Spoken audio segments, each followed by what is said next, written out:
Hi folks, this is Dino Bob. We're in Bettatu Park today, and we're going to do a bridge to the Jurassic. This is a sort of a transitional episode and will be a little bit on the short side. A little bit of sort of finished product here to look at the beginning, and then we'll jump into the speed build. It's already in progress, as you see, because I'm collecting the arches for the bridge and have already laid the basic uh, pathway into it. Um, and I'm using the old slate stone look from the modern set and coloring it to more of a sandstone than the granite that's the basic. And putting on a capstone also in a sandstone kind of color. That theming just seems to be the thing for the Jurassic, which was a large part of the year was a pretty arid environment. It had seasonal rains, um, so sometimes it was green, but most of the time it was dry savanna, except in the forests right next to the rivers that didn't dry up.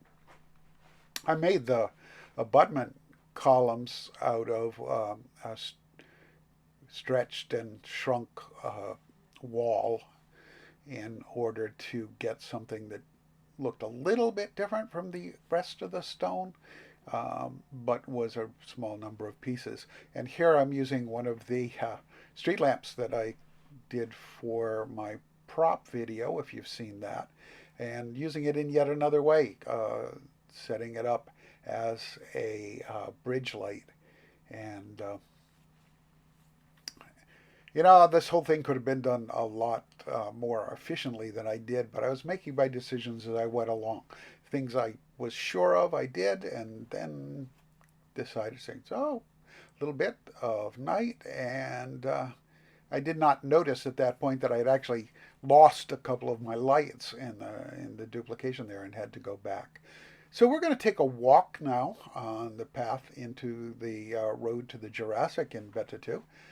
And we're going to take the little side path that goes to an Archaeopteryx aviary. Uh, Come around the bend here and we'll stop and take a look at the animals uh, and see if they'll do something for us, huh?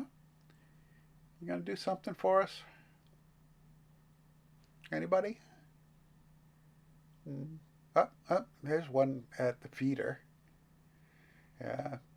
So there's like, I think four animals, five animals. Ah, there we go. There we go. Lovely look at Archaeopteryx in flight there. So uh, let's move along and we'll do our crossing of the bridge along with all these guests. I was letting this one run, so I have a fair number of guests in here. So one of the things I'm doing on this path is you'll note it's diverging here. Smaller paths go off to either side there, and guests are clearly going on all of them. We'll take this one because it's less traveled by. And you'll notice it's very wooded and closed in.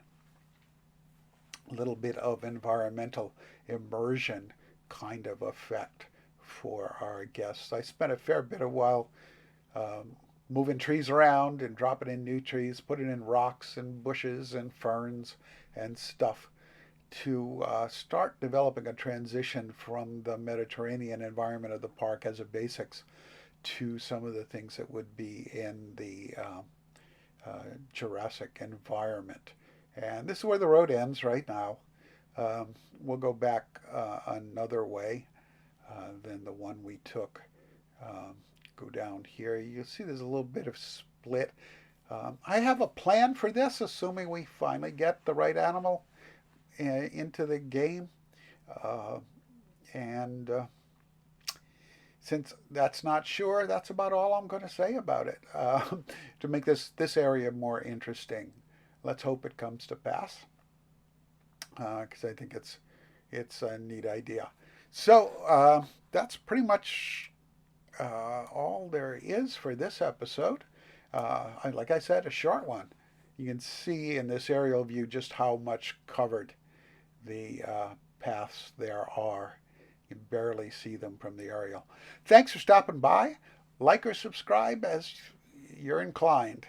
Take care and be well.